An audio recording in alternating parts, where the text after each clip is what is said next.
প্রতিদিন ঘরে বসে থাকতে একদমই ভালো লাগে না, তাই ফ্রেন্ডকে নিয়ে চলে গেলাম বাইরে একটু ঘোরাঘুরি করার জন্য। ছোট্ট একটা ব্লগ মেক করেছি, দেখতে থাকো।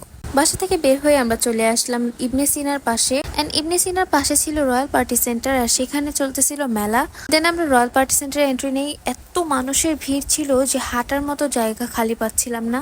ব্র্যান্ড প্রমোটার ফারজানা আপুও ছিল এখানে, এন্ড সব রিপোর্টাররা তার ইন্টারভিউ নিচ্ছে। আমি আর আমার ফ্রেন্ড মিলে হাঁটতে হাঁটতে সব স্টলগুলো ঘুরে ঘুরে দেখছিলাম, বাট এত মানুষ ছিল স্টলগুলোর সামনে যে ভিডিও করার কোনো ওয়েই পাচ্ছিলাম না।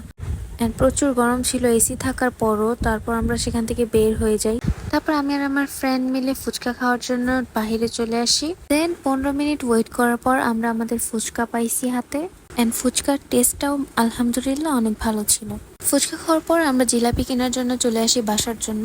জিলাপি কেনার সময় অনেক লেট হইতেছিল, তাই বলতেছিলাম ভাইয়া আপনি যদি তাড়াতাড়ি না দেন তাহলে কিন্তু বাসায় বলবো যে আপনার জন্য দেরি হয়েছে। পরে ভাইয়াও আমাদের সাথে হাসাহাসি করতেছিল। এর মধ্যে আমাদের জিলাপিগুলো নেওয়া শেষ। তারপর আমরা সুন্দর করে হাঁটতে হাঁটতে চলে যাচ্ছি বাসায়। আশা করছি তোমাদের কাছে ভিডিওটা ভালো লাগছে। ভালো লাগলে লাইক করে দিও। Bye bye.